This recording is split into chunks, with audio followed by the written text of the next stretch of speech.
Today, we get to talk with one of my favorite people on the planet. We get to talk with my buddy, Charles Carpenter, who has been around. Well, he was in LA before I was in LA. He was doing this before I got there, and he was already well established by the time I got there. And so when we got to meet and got to know each other and got to begin working together, it was just this beautiful synergy of heart space and head space and sense of humor and desire to create. And Charles has been behind the camera for we kind of counted it up, sort of. You know, it's funny. Yeah, well, Josh, thank you for that introduction. You know, I love you. You are one of the most genuine people, and not to mention that, just a brilliant effing actor. And I use effing, I specifically put that in because it's true. You got the chops, you've got the desire, and you're a giving actor. And I've been fortunate enough. We shared the same space and we're in an acting class together for a long time. And just to be able to be in a scene with you and exchange energy, it's so awesome. And you know, if I were to tell people something like what is this industry? What is this industry about? It's that. You know, it's being able to exchange energy and thoughts and ideas and creativity with somebody else, and to do so with an actor of your caliber is just amazing. If you come into this industry to say, yeah, I want to make $1 million, maybe you will, and I wish you luck, and I hope so, but that's a rather vacuous existence because you are immediately overlooking all the other richness and delicacy of what this has to offer. The friendships, the you know, the loving and the fighting and the arguing and the finding yourself in a space. And it actually translates. Everything you learn here has a practical application in real life. You know, we as actors, our emotional viability is our stock and trade, you know, and in order to be able to harness that, you need to be able to harness that both outside in your everyday life, as opposed to just coming in and being in the moment here, you know. And again, like I said, I started a school here in LA called Storytellers Conservatory. And that's one of the things that I espouse, and that's something that I really try to bring to everybody with whom I work, is that same sense that I had with you, that love and that desire to say, hey, we're in a safe space, let's create some art and have an experience. Because that's what auditions are. Auditions are they're job interviews, but why don't we call them interviews? We call them auditions because they're experiences, right? We get to have something, we get to feel, we get to go in and say, for this amount of time, I get to tell you my story. I get to show you my perspective of what this person, this being is, and I get to do honor with that. And if we do it, and we do it with all our hearts, the same way you always approach your work, then we have an experience that we can cherish and treasure. And when we leave and we get in the car, we now can look back on it and say, yeah, I told the story I wanted to tell. I did my job, as opposed to it being, man, I hope I booked this because I got bills to pay, and that's gonna, oh my gosh, if I could only get that done. And then you start to have that conversation with yourself, like in the rearview mirror. You know, you get in the car and you close the door and you start driving away. Would you like a cup of coffee? That's how I should have said it. Oh. Would you like a cup of coffee? See, that was my, and then you start arguing with yourself in the mirror, right? You're like, no, I totally screwed up. As opposed to having an experience where it's like, yeah, that was awesome. Whether I book it or whether I don't, that was awesome. Well, I love the notion of, and I think you framed it really beautifully right now. It's like coming in, not just to show what you do, although that is what we're doing, but perhaps it's connecting with the person that you're reading with. Yeah. And sharing that experience of you and I are going to connect, and the camera is just going to capture it. Is just going to capture it. Now, there are some instances, I know what people are going to say. Well, sometimes the reader doesn't look up from the page and they give you nothing. that's when you fall back on your training. That's when you fall back on having rehearsed it and you have it in your body and you've got it. So you can still pretend that you can still play it. It's, some casting directors just, they'll have their assistant come in and, okay, well, listen, before you go make copies, you got to read for a few. All right. Some make it a conscious choice. I don't want you to give the actor anything because I don't want you to color what they do. So for you going in to have that experience, like whether they give me anything or not, there is an energy, because an audition is an exchange of two things: energy and information. Does this actor know what they're doing? Are they on time? Do they look the part? Do they understand the content, all that information? And then the energy, are they imbuing this character with life? Are they going to take this and bring us something that we may not have expected ourselves? So that's the thing about it. When you decide, hey, I want to go into this and have a really great experience, it really takes the pressure off. Otherwise you're sitting there and you're like, gosh, all right, I got a series reg tomorrow. If I go in and I can nail it, everything's going to change. And then you know what? I'm going to be able to get that car. And if I get that car, then I'm going to be able to move to Burbank finally. And I'm going to be right down the street from Warner Brothers, switch to my dream. And then I'm going to be able to walk the red carpet. Oh my gosh, I'm going to have to join a gym, because if I walk the red carpet, I'm going to have to lose weight to get in that tuxedo. Once I get that tuxedo, everything's going to be dialed in, and I'm going to go, and this is going to be amazing. And I'm going to set my life off. And you know what? New York, that's where I want to be. And you've got all this stuff weighing on you, right? And then you walk in like this. This is Charles Carpenter. I'm ready to audition. So it's much easier just to go in and want to have an experience. Oh man, did you nail that? Oh my God. Okay. So I want to go back, because you and I think we were at Lacy's place, and I've already interviewed Lacy, and it was 2 hours of absolute gold. We were talking about this. John Lacy, I love you. You are amazing. John has taught me so much about the craft and the love of the craft. So John is one of those. He is somebody who motivates and inspires me on a daily basis. Daily. I love that, man. You and I were talking, we might've been in class, we might've been at his place. I can't remember, because there's so many instances where you and I were bullshitting in his presence. And I remember asking you, first of all, how many auditions have you run the session for? How many auditions have you watched? It's funny that you and I were sitting down, and we were actually in a casting director's office one day. And because you were in the process of working up to run sessions as well. Right. And I was there working there with you, and you asked me that question. And so we started to talk about it. I started doing this in 2000, conservative estimates, maybe 40 weeks a year, let's say 3 days a week, let's say 100 people on average in a session. I have been a party to, at that conservative estimation, I've been in the room for 280,000 separate auditions over the past 20 years.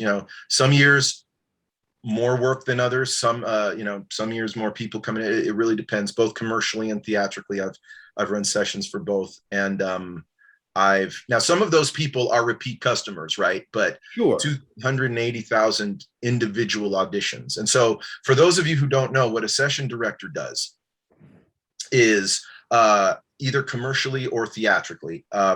You will come in the room, you will meet them. The casting director may be in the room, they may not. The session director runs the camera. They will often read for you. In the case of commercial auditions, typically the casting director isn't the room. So you're going to be working with me, and I will come in with the casting director in the morning. We will go through and we'll disseminate what the director's notes are, what he wants to see, that sort of thing, and then go in and give you your blocking and what you need to do.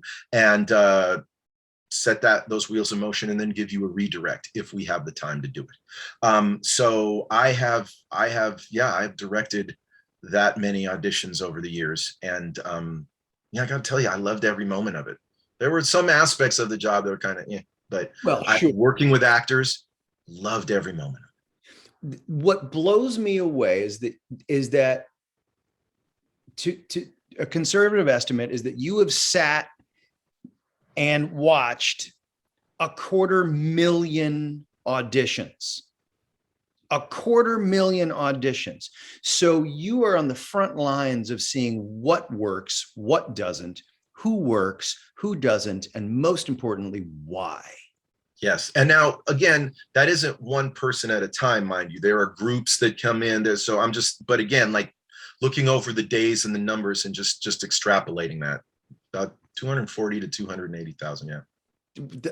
That's just astounding to me. It's absolutely astounding to me. So when I first started thinking about this idea, you were quite literally the first person I thought of. I was like, who can give information, real information about what works and what doesn't and why in this business? And I was like, Sir Charles. And then you sign on and you're sitting in your throne.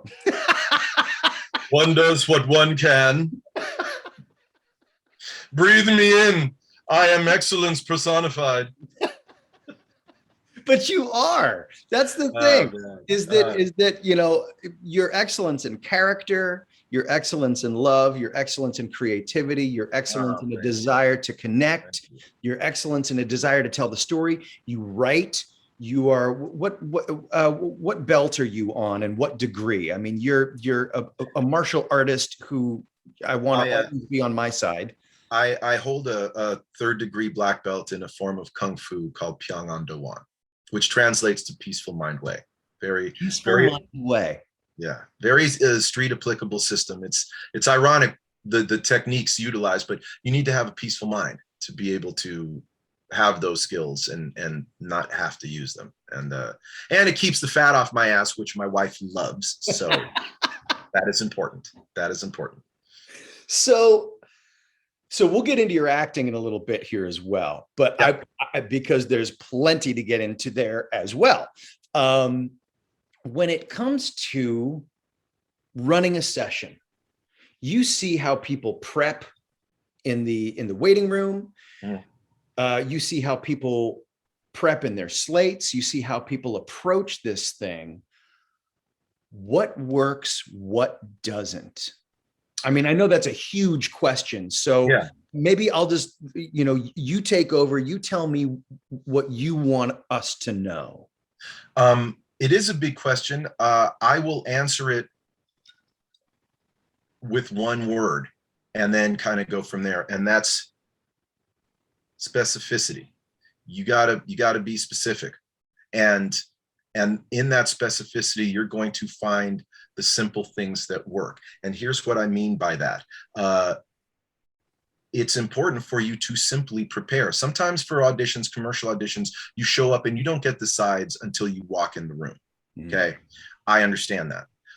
But what I have seen firsthand is people show up and they sign in so that they can get in and out as fast as possible. We bitch and moan about getting auditions, and then as soon as we get one, we want to be out of there as fast as humanly possible. And what that does is, or you walk in and you see, oh man, the room is packed. Now, that's a whole other story. I don't know if we're ever going to see casting the way it once was.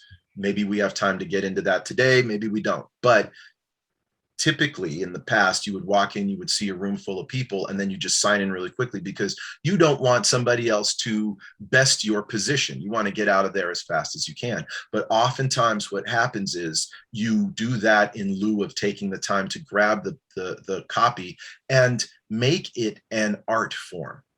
Okay, because that's what it is. A commercial is a 30-second motion picture. If you think that a commercial is anything other than that, you're fooling yourself. I have worked with some of the best directors in the industry, Marcus Nispel, Craig Gillespie. I worked with Coppola's son. Oh yeah. And I've worked with a number of people who are big time directors who were directing commercials. Okay, a commercial is a 30-second piece of cinema.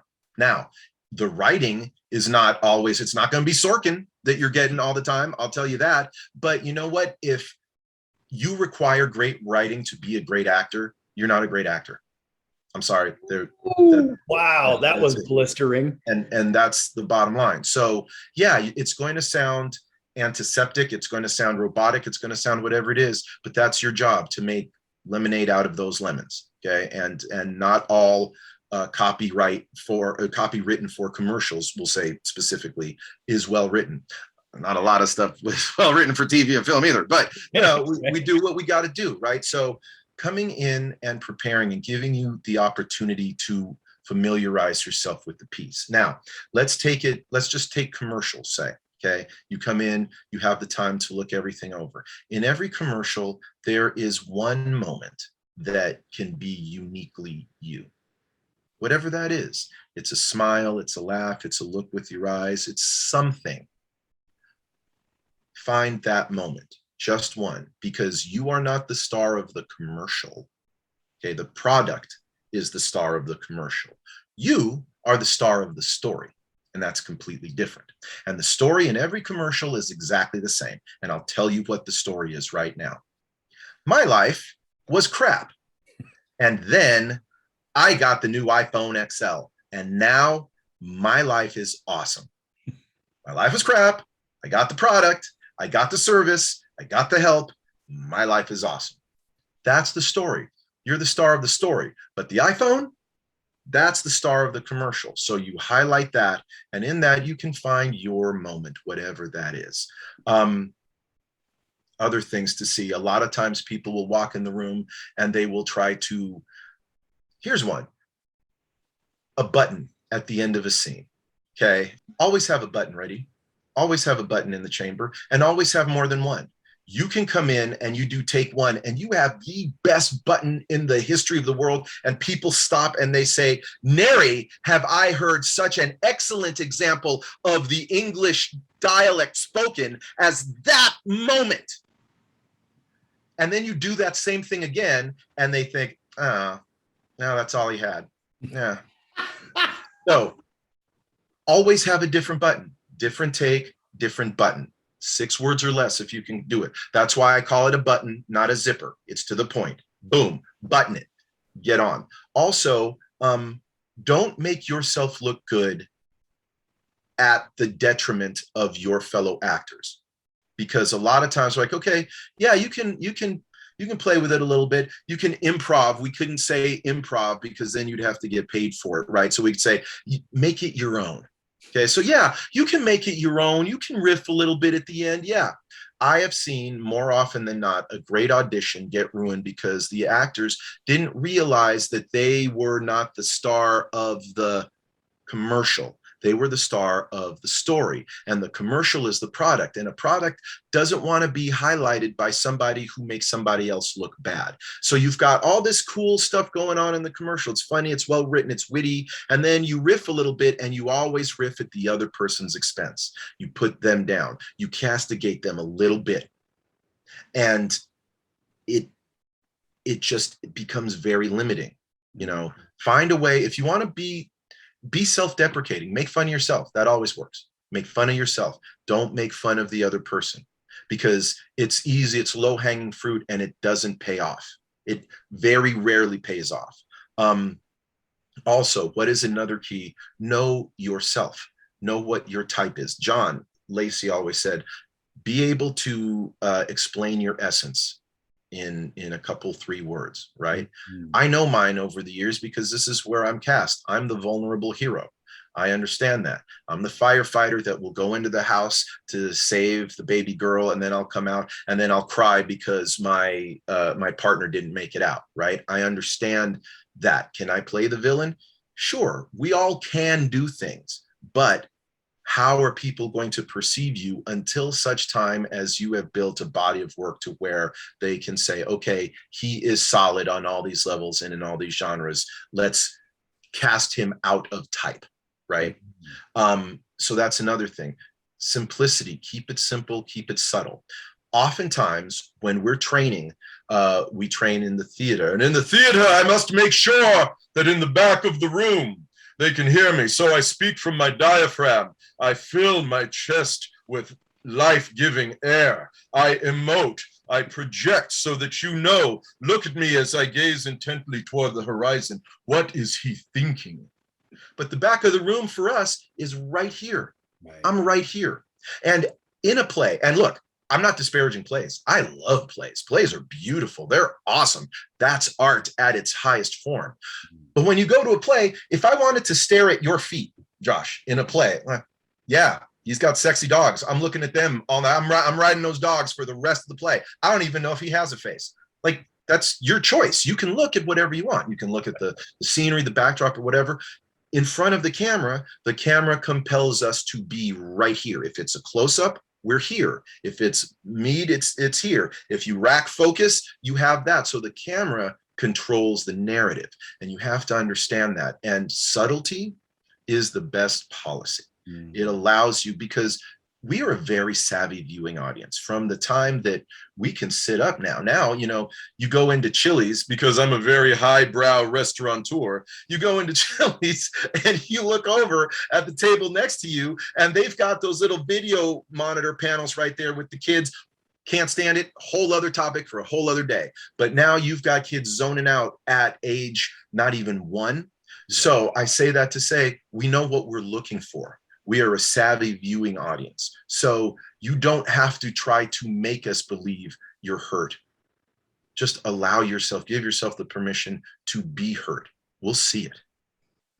It's amazing how easily we can pick out the bullshit, how easily we can pick out the lie and go, I didn't buy that. I didn't buy that one bit.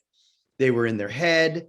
They weren't connected. Whatever the excuse was, I don't really care. But all I know is that I didn't buy that moment, even though it might have been just the briefest of moments. Yeah. I didn't buy it because that camera is right there. And you know what? I call it good actoritis. And I'm coining that phrase. Don't you people take it from me. But good actoritis, you're a good actor. So you can be good and you'll get by and you'll book stuff. But, and this is something that John always says, quote, Hoffman quote, to be good is easy, to be great is torture. You know, I love that quote. Yeah. And in that good actoritis, you're so good and you're doing your stuff. When you have a disingenuous moment, it stands out like a sore thumb. It'd be better if you were a horrible actor, because then your one good moment would be like, oh, wow, yeah, I believed that. So you've got to allow yourself the permission to have those moments. Commercials, tell the story, tell the sincerity of the story, and it will work for you. And then again, it comes down to look and demographic and all that other stuff, but you don't have control over that anyway. Yeah. So control what you can control. Control the fact that it's okay to be nervous when you're driving down the 101 to get to CBS Radford or Marvel Studios in Georgia. I don't know what the numbers of the freeways are down there. Neither do I. I just show up. Let yourself feel that. Let yourself go in, have the sincerity of that. There's a philosophy in my system of Kung Fu, really simple. From the greatest sincerity comes the greatest achievement. I try to live my life that way.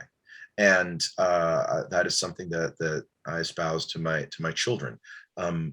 Go out there, be sincere. If you sincerely want to tell this story, you may not be right for the role, but you will go in with a specific choice. And I've never heard a director in all 240, 50, 60,000 auditions say, wow, that guy made a really strong choice. He sucks. No. If you make a strong choice, it may not be the right one, but a director will say, but you know what, that Josh Doherty, yeah, I can work with him. No, he didn't get it, but I think it was just like, let's steer him this way. Even if it was the wrong choice, if you believe it, if you own it, if you are it, then that's the work. And then we just have to shift it to making the right choice. Yeah. And this is where I get so impassioned, you guys. Our actors, my fellow storytellers, we have an amazing power. We have an X-Men ability. We get to change people's mindsets, their moods. We get to take people who were in a bad place at the start of our show, and by the end of our show, change their narrative to where if it's a horror, they're scared. If it's a rom-com, they're laughing. If it's a religious piece or whatever, we take them into that world, right? We have this ability to get in and to change the way people feel. What an amazing superpower that is. And when you go into the room and you are prepared to tell that story sincerely, then you gain a power, and that power is that you are a collaborator, okay? And that makes you somebody who is hireable. Like, for instance, Josh, who is your favorite director? Who would you geek out to work with? Michael Mann. Okay, cool. Let's say you get an audition goes great. Call back this afternoon, whatever, no big deal. You call back, you walk in the room, and there's Michael Mann sitting across from you. You weren't expecting him to be there. They just said, oh yeah, we got the casting director wants to see you again, whatever. There's Michael Mann, okay? And sitting next to Michael Mann is Margot Robbie, because she's reading opposite you, okay? Right away, you've got two choices. You can either fold or you can rise to the occasion, because Michael Mann doesn't want to work with somebody who is a fawning, geeky sycophant because, oh my gosh, I love you, you're so awesome. No, he wants to see somebody who is going to be a collaborator, to say, okay, this is what I believe the truth of this character is. I can bring to life other truths of this character, but you show me, you tell me where you want this character to go. Let us collaborate together. So often we give other people the power. I tell people all the time, there are going to be people in the city who want to shoot you in the foot. Why are you going to hand them the gun? We want to give them, we don't understand the psychology of the audition. Win the room, understand. Michael Mann wants to hire me for 3 months. I'm going to film in the south of France with him. He wants somebody who's going to show up on time, who's going to be prepared, and who's going to have a lot of different bullets in the chamber, to be able to try other things and to bring something to him. It's a collaborative art, but it is an art. And you cannot collaborate when you are holding people up on a pedestal. Honor their work, okay? Admire their work, but understand, if you want to work with them, you have to believe you're that good first. I'm not saying be cocky to the point of being belligerent, but I'm saying believe in yourself. My writing partner, Skeeter Jones, he always says, smell yourself, smell yourself. You got to understand, if Josh Doherty doesn't smell himself and believe in his heart that he's an A-list actor, which he effing is, people, he is. I've seen his work. But if he doesn't believe it, why am I going to believe it? Why am I going to put $100,000 plus budget a day on his shoulders if he doesn't even believe how good he is? So we have to, that belief has to be supported with the work, right? We have to do the work, and consistency breeds results. So all of you guys who work with Josh, who are his students, who are there, you guys pat yourselves on the back, light a novena candle, do whatever you have to do, give thanks, because you found somebody who is a warrior, who's a fighter, who's in the trenches doing this day in, day out, not just as a teacher. I'm not saying just as but along with being a teacher, he is a working actor. Josh is in the trenches with you. This is so important to know, to understand. We got to get those reps. We've got to work every week. We've got to do something so that. Let me ask you this. So we got the actor who's on the come up, right? And here he is. He hears Sir Charles say, you got to believe in yourself.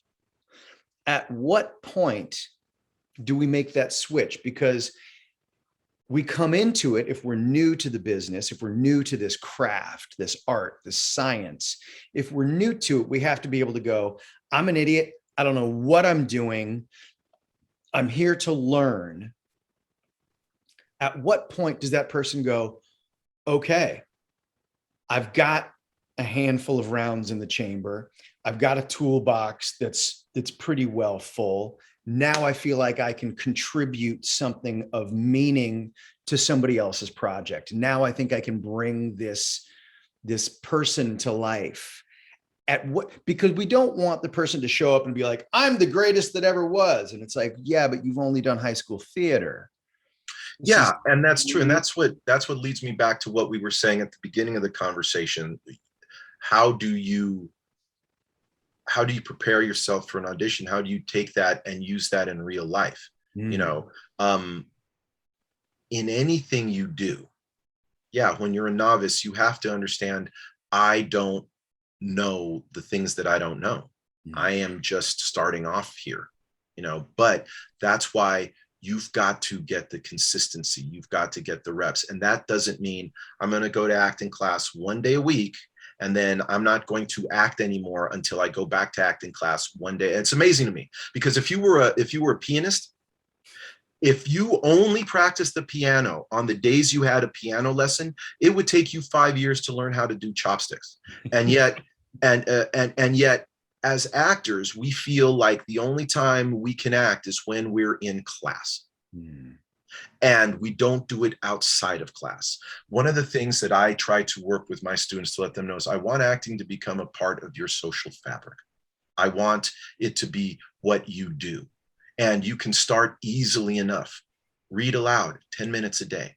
10 minutes a day. I don't care what you read. You can read a book, you can read the newspaper, you can read the cooking instructions on the back of a Bisquick box. I don't care, but read aloud, because what that does is it conditions your ear to stop listening to what other people's words sound like coming out of your mouth.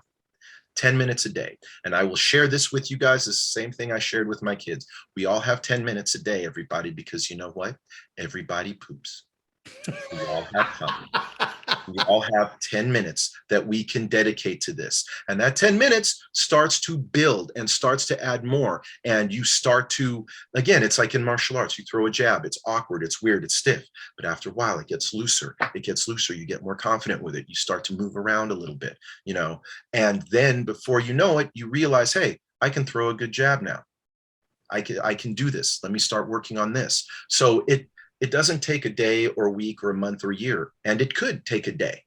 It's just how much you're willing to be honest with yourself and say, yeah, I've put in the reps. I am growing. I am at the point now to where I feel like my skills are such to where I can compete on a professional level. Because it's one thing to be pretty, okay? It's one thing to be beautiful and to show up in town and book stuff on your looks. And a lot of people do.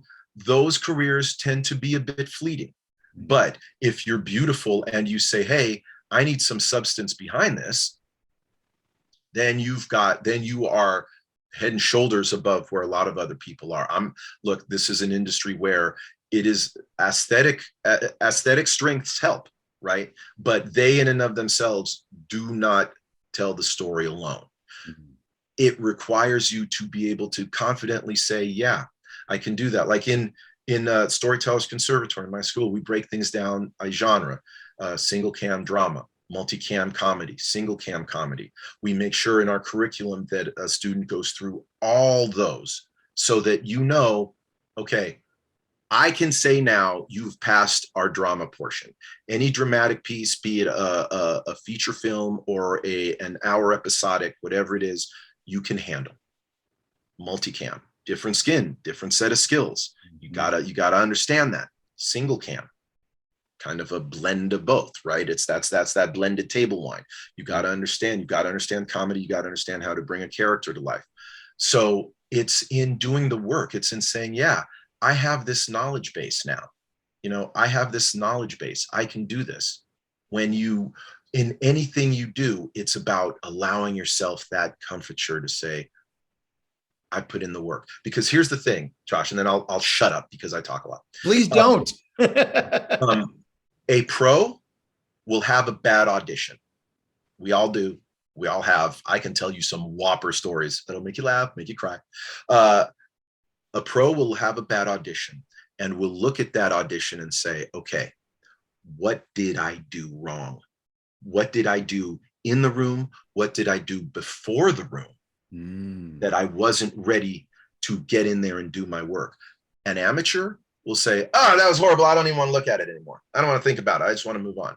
No, if you want to be a working actor, you don't have that luxury. You don't have the luxury of actor's block. Like, oh, I just wasn't in it today. I just froze. Well, then understand why that is, because you want to eliminate that so it doesn't happen on set. It doesn't happen at the callback. It doesn't happen at the table read. It doesn't happen at the network read.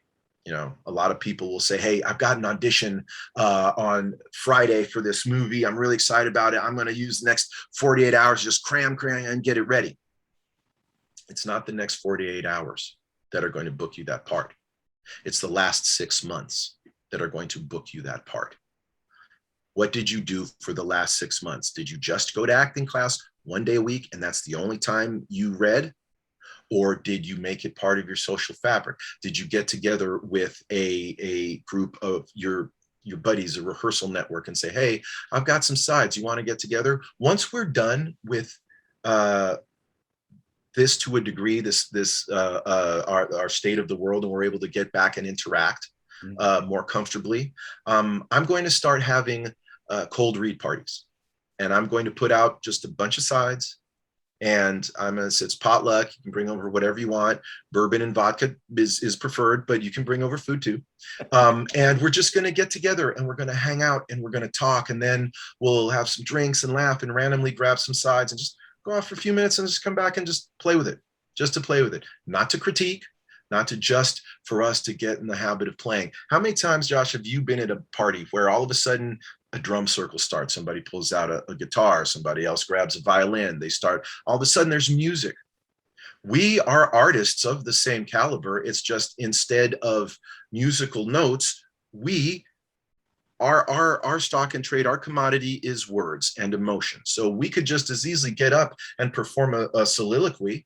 We just don't do it because it's not a part of our social fabric. So that's something that I want to change, to make you say, and the more you do it, the more confidence you have in saying, yeah, this isn't just what I do. This is who I am.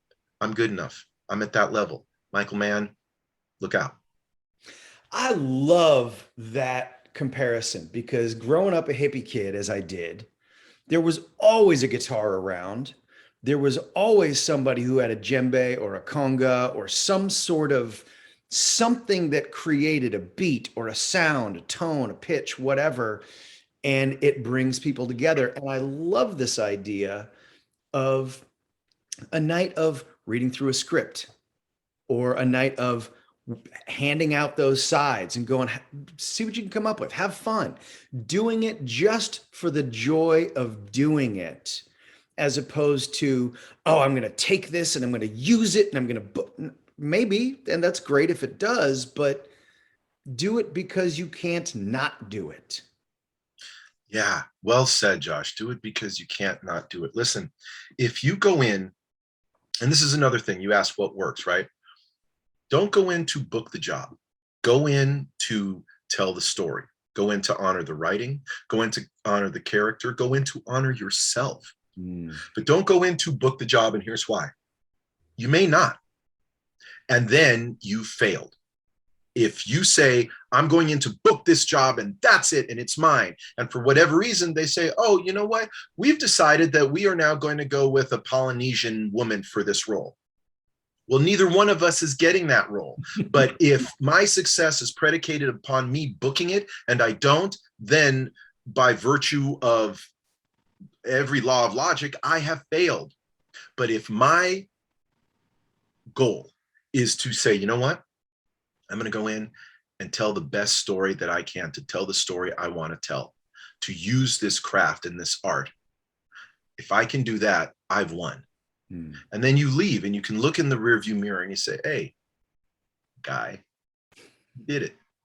And that's what it is. So that's the other thing. Don't go in to book the part. Remember the really stiff, scared person? He shows up. She shows up when that's your goal. You can't control that. Control what you can control. Tell the story. How did you find this line of work? How did you find this passion, this joy, this art? God, you know what? The very first time I had an inkling about it, I was I forget how old I was, but Indiana Jones and the Temple of Doom had just come out. And I did something to my little brother. I don't know. I smacked him, did something. I don't know. I was teaching him to be man. Anyway, got in trouble. And my my dad said, all right, no TV for the rest of the day. I was like, I was bummed, but it was cool because my mom was going to take us to go see Indiana Jones. And I was like, yeah, okay, but I can still go see the movie, right? It's like, nope, no movie either. And I was like, what? No, come on. And so little did I know, now being a parent, dad was playing bad cop, mom was playing good cop. She said, oh, well, I begged and pleaded and your dad's letting me take you to the movie. You know damn well, dad wanted us out of the house. So go see the movie. But for that 2 hours, I didn't care that I was grounded. I didn't care what was going on in my little life. I was sucked into being in there in India with Indy and Short Round and going on that adventure. And that was when it kind of, the seed was planted. Wow, that's an amazing ability to get me to be able to not be upset, you know, with being grounded. Then flash forward several years later, I didn't act through high school, but in college, I went to an acting class. That my mentor, he's a man who became a father to me. He has since passed earlier this year. His name's Ernie Lively. God rest his soul. Just a great man. His whole family is in the industry. I went to his class, and I got to tell you, fish to water, I sucked. It was horrible. I was lousy. I was reading the other person's lines. I was calling him my character's name. It was just a mess. But there was one moment where Ernie got us into this place, and I said something to the guy I was reading with, and he said something to me, and I responded, and everything disappeared. Everything else went away. And in that moment, and I'll never forget, it was a scene from Backdraft, where Kurt Russell's character was talking to the Baldwin's character, and they were brothers going back and forth, and boom, boom, boom. And in that exchange, all of a sudden, Ernie said, okay, cut, stop, that's it, that right there. That was the moment.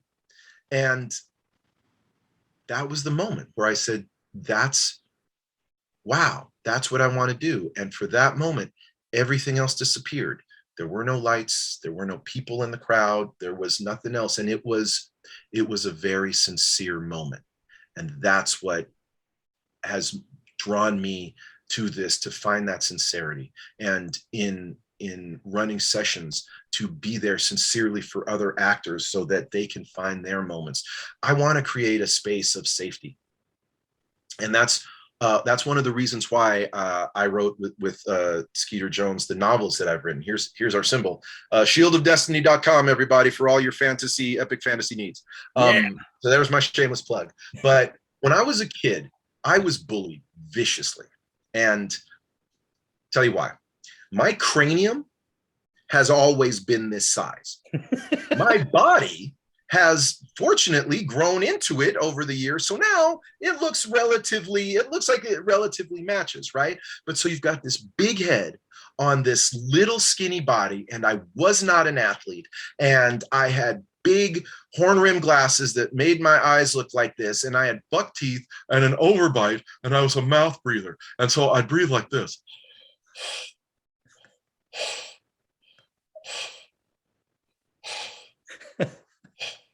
And imagine sitting next to that. I get why I was bullied, but I escaped in the pages of these fantasy novels.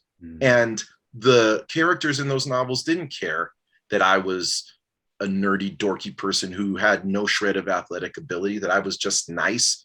They didn't care. They took me on those adventures. So writing the novels, the Shield of Destiny novels that I've written, I wanted to create a safe space for kids like me to disappear and go on adventures with heroes and find that sincerity and that loving space. And now I carry that into the acting world. I want to create a safe space where when you come into if you come into my casting room, or if you come into a set with me or to do a scene with me, you know you're protected.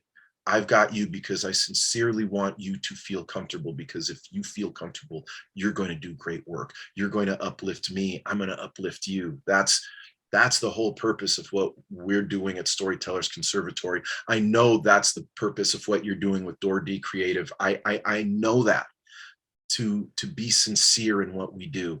And that's the love of it, because I've seen people's lives change by giving great performances, by touching a piece of themselves that they heretofore thought that they couldn't access, by working through some childhood or adult trauma that they had tucked away into the darkest part of themselves. I've been there for that metamorphosis. I've been there for those moments of catharsis when people, that's why this is so much more than just booking the job, you guys. This is so much more than just, hey, there's a paycheck. I mean, yes, that is part of it, but it's not the only part of it. And to be able to find those moments where people sincerely say, hey man, thank you. I mean, like it chokes me up.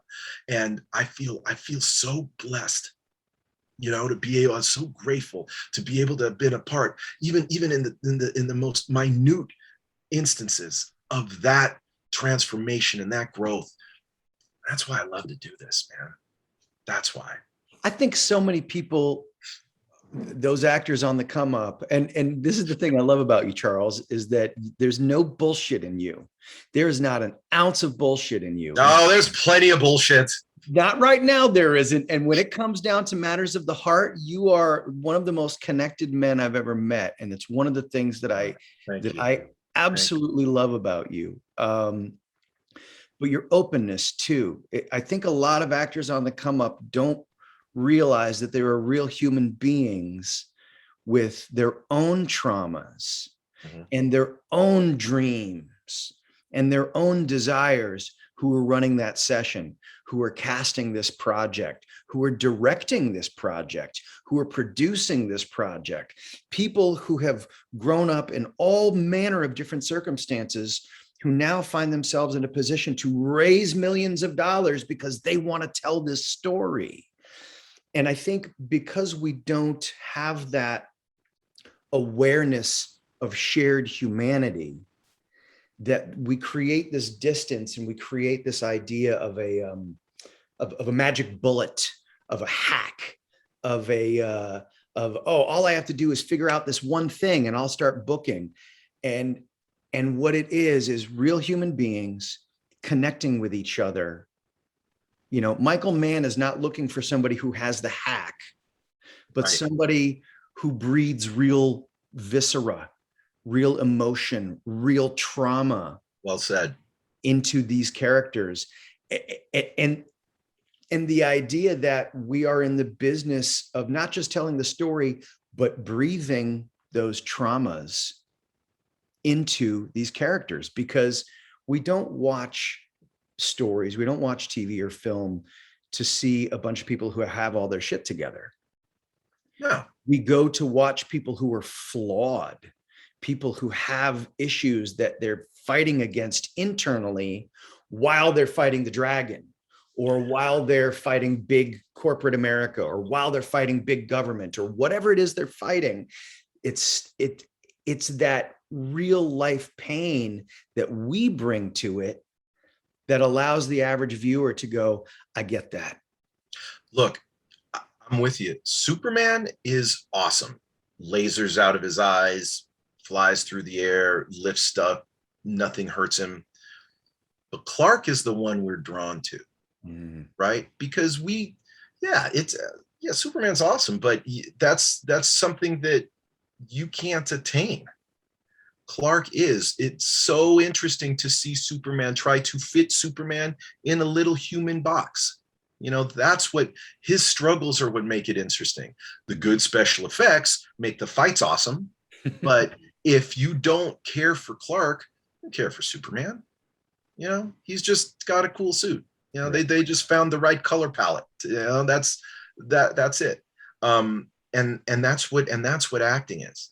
You know, showing that vulnerability. Again, using Superman. It's easy to be Superman when there's no kryptonite around. But can you still be a hero when you can be hurt? Can you still tell a story when you need to show us your vulnerable underbelly? It is far more interesting to watch you try to get over something than for you to just for me to see you trying to overcome, because that's what we do in life. Right. What we do in life is we try, you know, even now, like I don't want to cry in front of you. And I just, you already have. I just took my daughter away to college for her sophomore year. She's now at the University of Wisconsin, cried like a baby. So I'm trying to keep it together for this. I've been a mess in my classes. I broke down. All my students knew. They're like, yeah, we knew. It's okay. You're good. You're in a safe place. But we knew this was coming.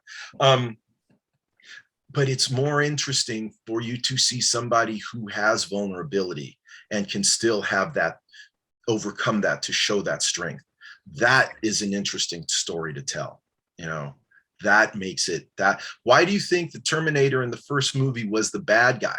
Because he had no emotion. He was just badass. He just went around and destroyed stuff. It was the Reese character that you bought into because he was vulnerable. What happened in Terminator 2, which I think is one of the just the most brilliant scripts written. What happened in Terminator 2? They gave the Arnold character a bit of consciousness, a bit of softness, a bit of weakness. That made him relatable. So for everybody, make your characters relatable, make your villains relatable, make your heroes relatable, give them weaknesses, stuff to work through. We jump on the bandwagon, we'll follow. We'll be like, yeah, you know what? I feel that too. I get it. And where do we find those relatable characteristics? You know what? We find them in our lives. We are beings who are, our stock and trade is what we do every day. It's what we do every day. I'm a father. I'm a martial artist. I'm a writer. I'm a lover. When there's snow on the ground, I'm a skier. Yeah. But that's what I am. What are you? What are we? You're not going to have an audition only when things are good in your life. Mm-hmm. And so how do you take getting up and realizing, oh my gosh, rent's due today. I thought it was due next week. Oh my gosh, I've got this bill that has to be paid. Oh my gosh, this person is coming into town. Oh my gosh, we just broke up. You still have to process and go in and do the work. But you can rely on that emotion. You know, Samuel L. Jackson was interviewed once. And the interviewer asked him, she said, I'll never forget, she said, do you need to have lived a troubled life to be an actor? And he said, no, I don't think you need to live a troubled life to be an actor, motherfucker. No, I'm kidding. He didn't say that. But he said, no, I don't think you need to live a troubled life to be an actor, but you have to have experienced pain. Real pain. And so live, you guys, live your lives. Don't live your life for the next booking, right? Don't live your life for the next booking, because that ain't living. I got news for you. Several years ago, I've been with my wife for 30 years. We've been married 22, but we've been together for 30. So longer than I've been without her. And in the early stages of our relationship, and I just say that to give you context, in the early stages of our relationship, back when I had more hair and less wrinkles, I said to her one day, you know, I gotta book something pretty soon, man. There are bills I need to pay. And she said, stop right there. And my wife, beautiful, funny, awesome, 4th grade Catholic school teacher, I'm going to say this verbatim, and there's a naughty word, so you can bleep it if you want to. But she said, you know what, Charles? When we first started dating, because this was right before we got engaged, so that's why I needed the context. You know what, Charles? Before we got engaged, it wasn't about booking stuff for the money for you. It was about being in love with acting and creating these characters and using all your silly voices and having fun. And she said, until you get back to that, you're not going to book a thing. Boom, right? Wow. Like Chrissy. Kisser. Chrissy said, you know, Chrissy said that. Yeah. And you know what? She was right. So for everybody out there, until it becomes about you being an artisan, a craftsperson, and loving this because it fills your soul and it allows you to give back, until it becomes about that, you're not going to book a fucking thing, not of substance. And you know, there will always be those outliers. Well, I just got off the bus and I walked into the soda fountain and the producer saw me and now I'm sure, that happens. But I'm telling you, to have a fulfilled life, make your life's work fulfilling. Mm. Can't just be about the dough. Yes, that's a part of it, but if that's all it's about, then you have worry, you have want, you have need pushing you, as opposed to it being about the art and the creativity and the love. And that's what's inspiring you. Mm. That's like the third time you've teared up in this interview, Charles. You know what? I did start saw, like I said, my baby girl's in Madison. Shout out, I'm a Badger dad. I'm a Badger dad.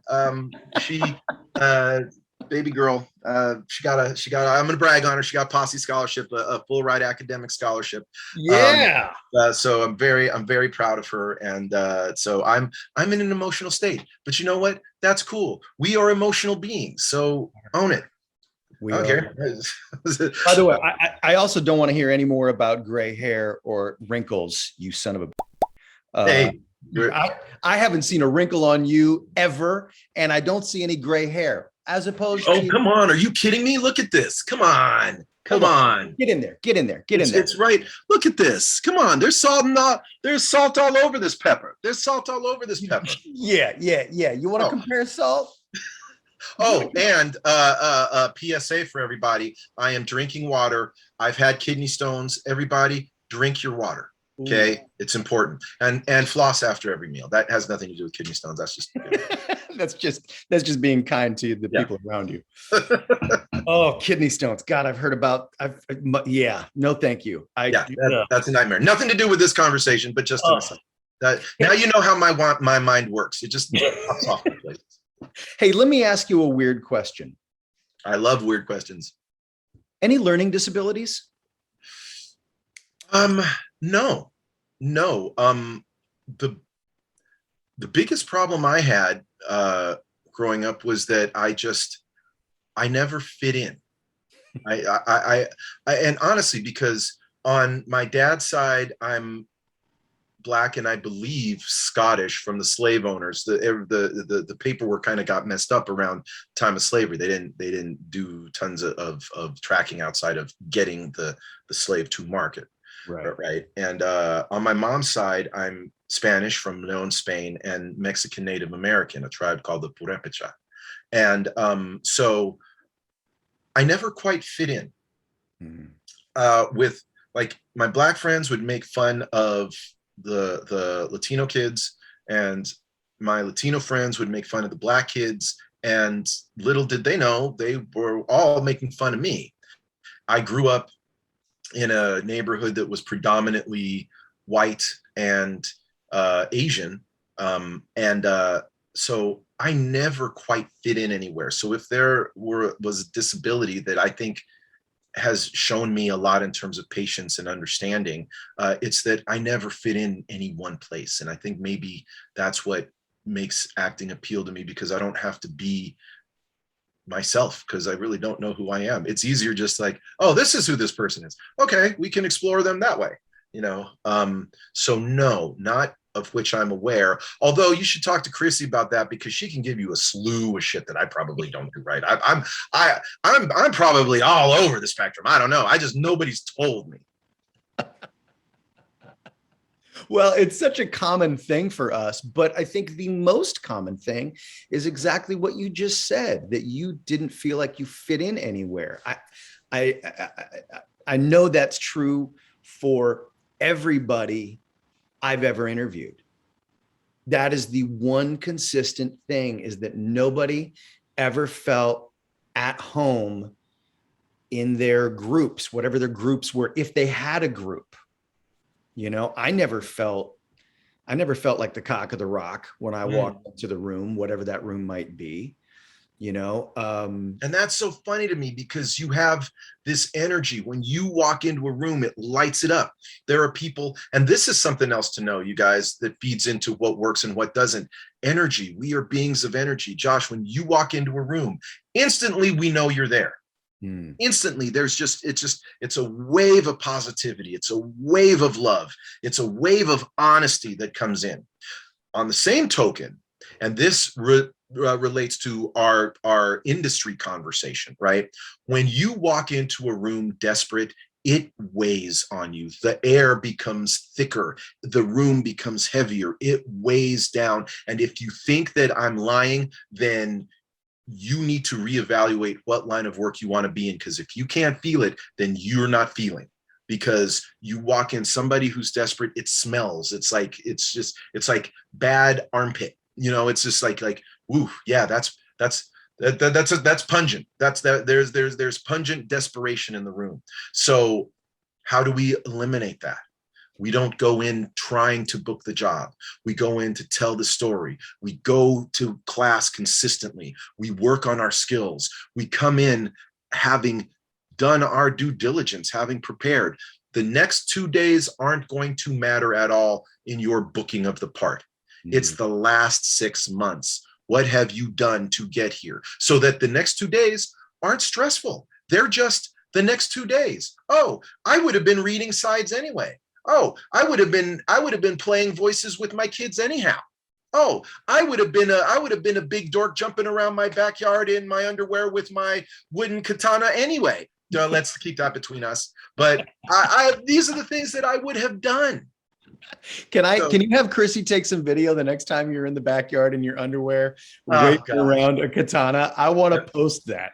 That would be bad. I think that just because just so that her parents don't see it, I don't think that she would put that out there. Oh, I've been looking forward to this conversation for so long. so long. When you first got into the business, right? So you kind of discover yourself in college. You discover, holy cow, this is it. Who welcomed you into the business? Who was Ernie Lively. Ernie Lively. Ernie Lively. He's a great man. I went to his class, that first class where I butchered everything. And in his class, there were a lot of working established actors. Like it was a who's who of who was in the industry at that time. Young actors. And I showed up and I didn't know any better, but I knew I wanted to learn. I knew I wanted to get to where they were. And, he took me in. He saw that I wanted it. And at that time, what would happen was agents would come by his class and just kind of scout. This was a while ago. This was in the early 90s.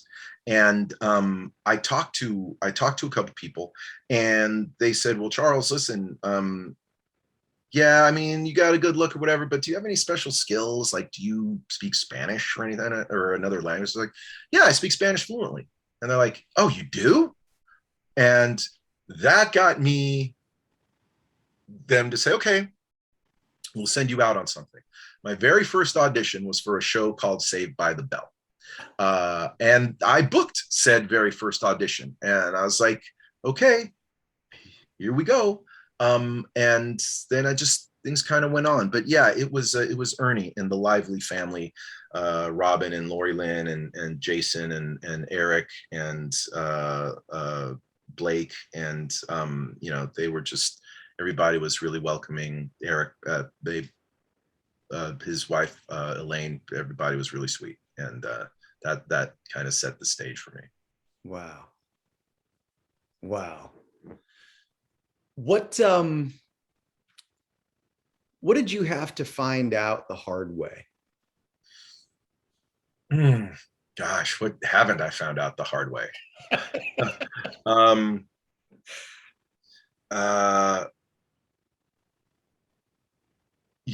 It's there are going to be times that you don't book, and that's okay.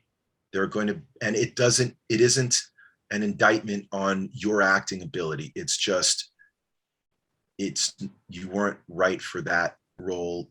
You weren't right at that time. And that's why it's so important to love this, because if you don't, those times can bowl you over. Have a network around you, go to a class. One of the big things that we espouse in Storytellers Conservatory is the feel of a class family, to have a rehearsal network around you, to where you have people to support. Over the years, I know, like on my phone, in my Rolodex, right? I've got John, Lacy, that I can call in a heartbeat. I've got you that I can call in a heartbeat. I've got people in my life that if I needed to run something, hey, Josh, I'm going in for this series reg tomorrow. I need some help. Can you get together with me? I know you would bend over backwards to say, hey man, I've got a little time here. Can we do this? Let's make it work. Mm-hmm. I would do the same for you. There are many people I would do that for, and who would do that for me. If I'm feeling down about something, man, I thought I had this and I didn't, and I'm in a weird place right now. Okay, let's talk about it. Don't go through it alone. You're not alone. Okay. Get your community around you. Go being in your class, the people there, keep in touch with each other. It's so imperative for us to make sure that we have that support system around us. Because again, we are beings of emotion. We are beings of emotional viability. We have to have that. We have to have that support system in place. And there are a lot of acting classes that I've attended that it was solely about the money. Show up, do the work, leave. And yeah, it's a business. I get it. But I can't tell you how many people in running sessions I've talked to that have said they felt really alone. And that even if they had a class, they still felt like, well, I'm in the class just because I need something, but this isn't really the class for me. So you guys, everybody out there, find a class that moves you, that makes you feel good. Sometimes the marquee name on the door may not be the person that opens those pathways and isn't the conduit to success for you. Doesn't mean they're not awesome. It just means trust your instincts, trust your heart, trust this vehicle, this carriage. If you don't think that you're getting enough out of something, then guess what? You're not getting enough out of something. And it doesn't mean, oh, well, I studied here or there, and so now I'm great. How was your experience? Did you enjoy that? Was it worth you going every week? Was it worth you putting in those hours? Find what fulfills you. We will look back, and all of a sudden, a year, 2 years, 5 have gone by, and we are just sitting and lamenting the fact that we're on this hamster wheel and we're not moving forward. Trust your gut, trust those instincts. Find those people that uplift you and support you and love you. That's something else that I hope people can take away and they can learn. And just believe it. Just believe that this is what you want to do because it makes you feel good. And here's the thing, when it stops making you feel good, that's time to course correct.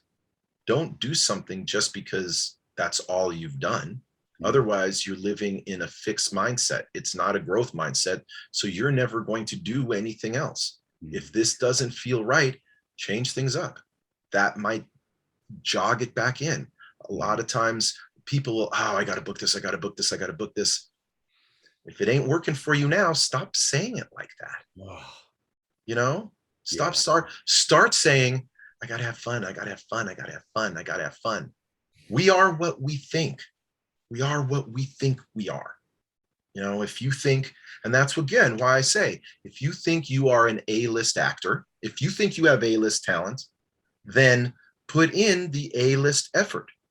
You've got to do that. You've got to marry that belief with the desire and the commitment. You've got to marry that. But you're never going to get A-list if you say, I just like to be pretty good.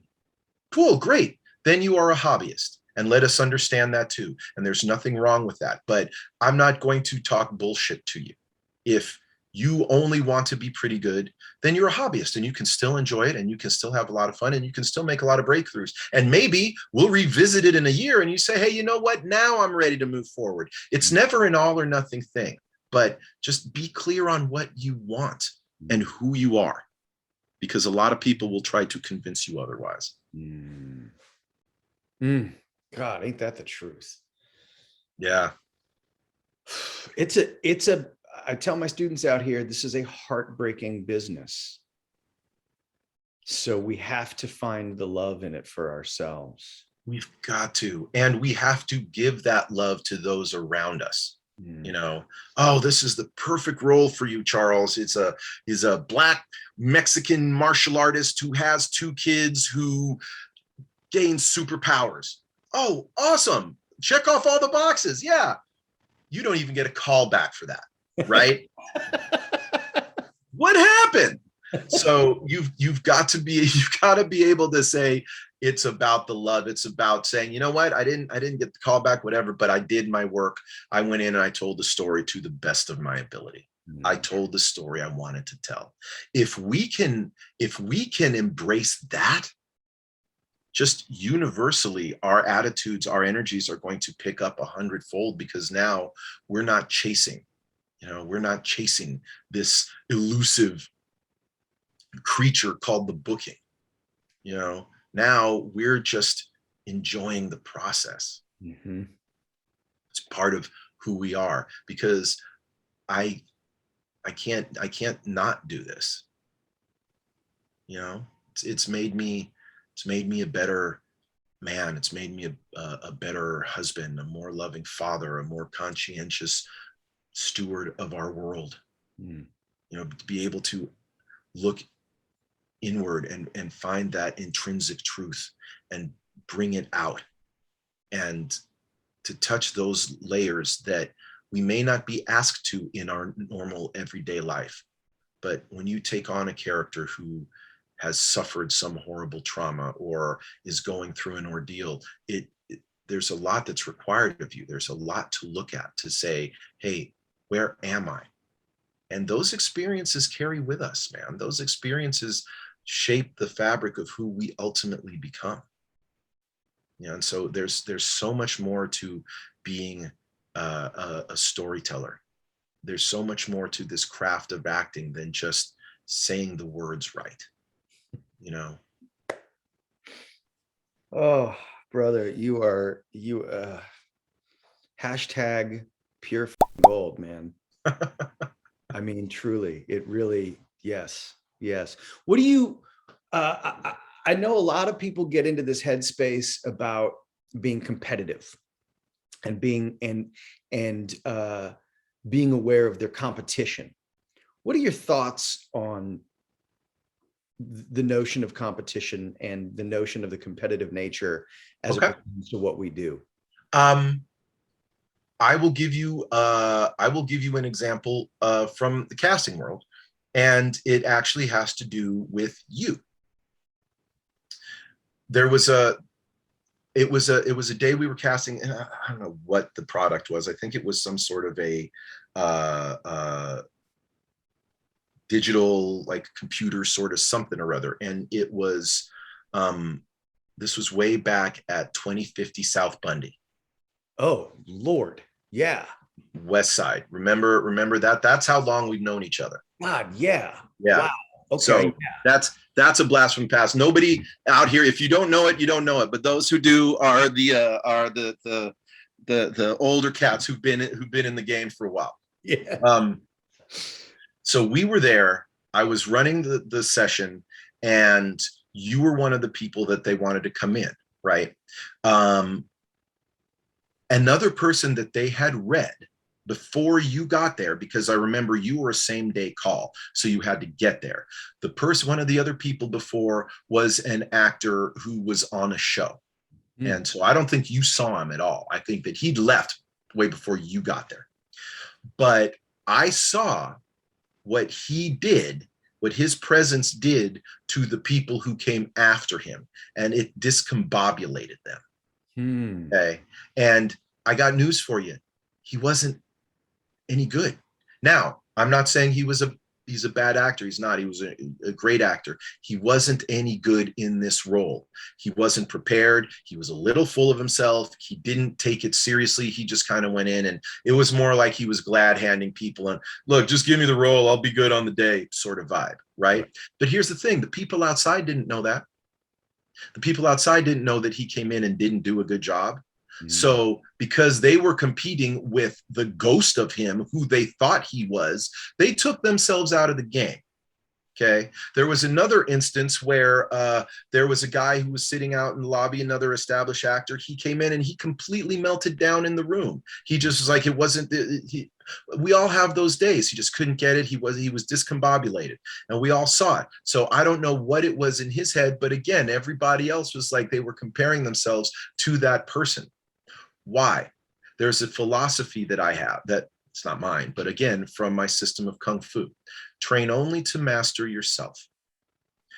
There is no reason for me to compete against what I think Josh Doherty's going to do, because that takes me out of the mindset of making sure I know what Charles Carpenter is going to do.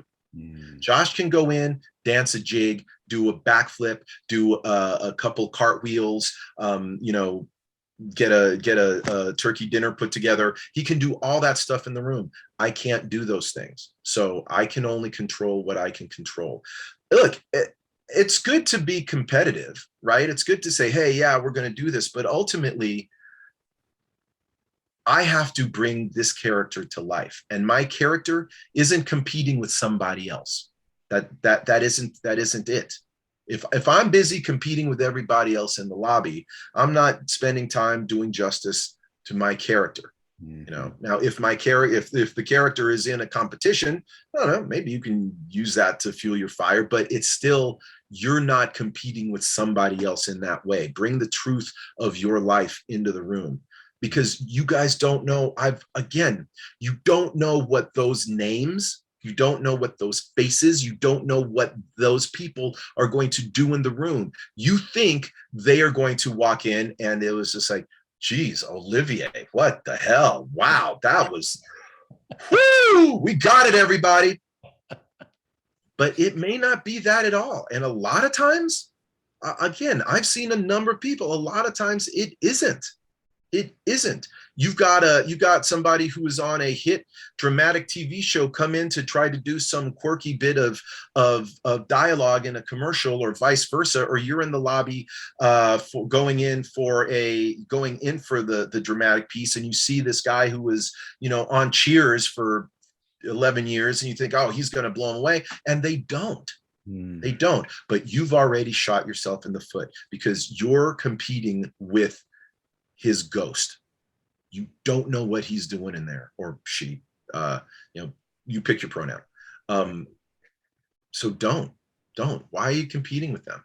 You've got enough work to do for yourself. And by the way, you're not going in there to book that job. You're going in there to tell your story. And that's going to leave a good flavor in their mouth, and they will bring you back in.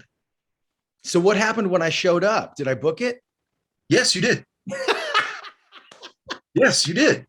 You came in and you were like, hey, boom, boom, boom. It was this really cool thing. And you were looking at these CDs back when we listened to music on CDs. I remember that spot. Yeah, this is from my younger days, and this is okay, this is early Bowie. I like this. Okay, I want number 1 from here and number 14 from here. Can you burn those for me? Yeah, this is my okay, I want this over here, and this is my Stardust phase. So boom, and it was just like, you just went in, but you had an understanding of what they wanted. You knew the product, and you knew the story, and you knew how to tell them, and you weren't competing with anybody. Right? You just got the call, went in, you weren't competing with anybody. It's when we dissect the things we do to knock ourselves out of contention, it's pretty simple. We start living lives bigger than our eyes. It's just like, no, one thing at a time. Before you walk the red carpet, just have a good audition. Before you start writing out the check for that Maybach, maybe just have a good audition. Just start there. I tested twice for CSI Miami, and I remember coming back from the second test, and I had already figured out how I was going to live when we started shooting that thing in Miami, how I was going to save the money, what I was going to do. That money was spent. Yeah. And then it went to somebody else. And then it went to somebody else. So let me ask you a question then for everybody, because I want to interview you now. So you did a great movie called We Were Warriors. We Were Soldiers. Or We Were Soldiers. Yes. Yeah. Mm-hmm. What was your process like to work with that? Because Gibson directed that as well, right? No, that was written and directed by Randall Wallace. Oh, okay. Yeah. Who went on to write Braveheart. Yeah, he had already written Braveheart. Oh, gotcha. Okay, that's right. Okay, yeah. So he and Mel were already tight. Got it. So what was that process like? Because you talk about testing for CSI and not getting it. Did you have that feeling with We Were Soldiers? No. I was working as a handyman for a fairly wealthy woman who had a rental house way up Coldwater Canyon. And it was like at that time, so this was 2000, this would have been 2000. At that time, she was renting it for $15K a month, right? Wow, okay. Yeah. So I was up there working on that place. She also had another place in Santa Monica that I was working for. So I was back and forth, painting, fixing toilets, fixing sinks, replacing roofing or whatever. I got a call for the We Were Soldiers audition. I had to go in on my birthday. And so the absurdity of me, A, going in for a Mel Gibson movie, B, on my birthday, I was like, well, I'm never going to hear from this movie again. So I went in, I knew my lines. There were only a couple lines. It was pretty simple. I went in without any expectation whatsoever. And I gave an audition that I had never given before and took me years to understand afterwards. And it was an audition that was completely internal. And I did very little anything. It was a bunch of soldiers standing at attention, and we're kind of talking to each other, kind of quietly as Mel's character is lecturing or what have you. Mm-hmm. So I did that. I was like, thanks, walked outside. They ran after me. Hey, can you do one more? Sure. It'll postpone me having to fix that toilet. Right. I went back in, did the same thing, and then went on about my day. I think it was the next day, I had the call back, and 2 weeks later, I was flying to Georgia to go to Fort Benning. But it was, in my head, there was just no possible way it was going to happen, because A, it's Mel Gibson. What's the likelihood that in my green, wet behind the ears, 25-year-old mindset and headspace, what's the likelihood I'm going to get that job? And then it happened. And it was 6 months later that I came out of that job. And that was it. There were no preconceived expectations there. And that's the thing, you guys, if we can take away anything from this, it's really, once you start putting together and you start looking at, where was my headspace? What did I create for myself to go into this audition to be free and clear? Whether it's one line or 1,000 lines, once you have it in your body, if you have fun, like I tell my son has a football game tonight, and humble dad brag, freshman starting on varsity. That's all I'm gonna say. He's out. I say that to say to him, Logan, look, this is just a game. The biggest game of the week is just what they're saying right now. They'll be the biggest game of the week next week. And that's now through, if you go to the Hall of Fame, it's just a game. Have fun. Have fun, my son. Have fun. And if we can just allow ourselves to have fun and get out of our own way, we will live such happier, more peaceful, contented lives. You went in with no preconceived notion. It's my birthday. I'm gonna go out and have dinner with my friends later. We're gonna just hang out and do whatever. Let me just go do this, knock this out. Yeah, I know my stuff. I'm ready. I'm just gonna go in and have fun because this is what I love to do. I've done the work. I know lines. I know how to do it. That's it. And then for CSI Miami, you went in, you already knew how you were spending the dough. You already knew what was going to be. You're like, boom, this is this. I've got this. You know what? I think I'm going to change my last name to just Doe, Josh Doe. What do you think of that? Boom, power. Boom, that's it. That like J Doe. Yeah, J Doe, money, bang. It didn't come to pass. Nope. And so it's just like, allow yourself. And here's the thing, when you didn't get it, I'm sure there was that pain attached to it, you know, like, man, with We Were Soldiers, there's nothing but upside, because you weren't clinging on to what you couldn't control. Right. And that's a key, you know, actors on the come up, as you say, keep yourself confidently humble. You know, believe in yourself, but you don't need to be the one telling everybody how amazing you are. Trust me, we all see it, and we'll tell ourselves. You know, you don't need to be the one to let us know. And also, don't judge yourself. As I've gotten older, I've told people less and less about what I do. I find that if I'm in a conversation where everybody starts giving their resume of the stuff that they've been on, I tend to evacuate pretty quickly, and I bounce somewhere else, because I've done stuff. I have. You can check IMDb if you want. You can do whatever you want. I don't care. But that's not who those bookings aren't who I am. You know, they're just a part of what makes me who I am. Right. You know, and that's it. Like, don't ever get too high, don't ever get too low. Just understand, sometimes there are going to be days that you don't book. And I'll tell you, sometimes I've gotten into arguments with God about it.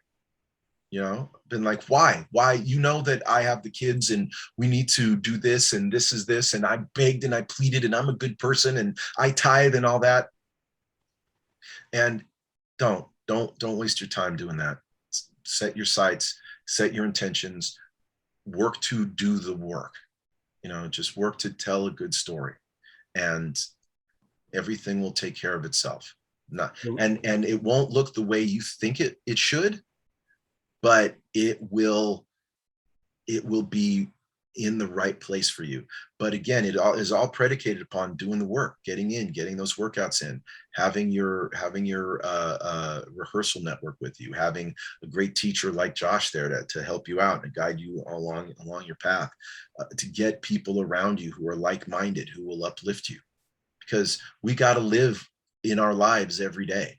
You know, it isn't just, don't just disassociate yourself from, this is just what I do over here. This isn't really who I am. I'm sorry, but this business doesn't work that way. This is who we are. We're artists. This is our gift and our curse. We are such a wacky lot, aren't we? We are absolutely weird. We're great at parties.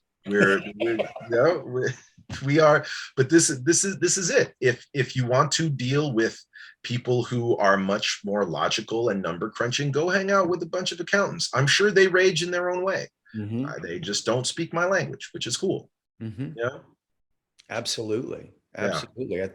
I think that awareness that we are a little different. We are a little special, whatever that means to you, and we don't fit in. And that self-acceptance, that there's a very freeing thing in that, and it's so important. It's so important. And that doesn't mean that you can't find a safe space to be in. It just means that that's the great thing. We're students of life. You know, we're in the game to learn. What's next? Where's my next adventure? Where's my next adventure? What happens now?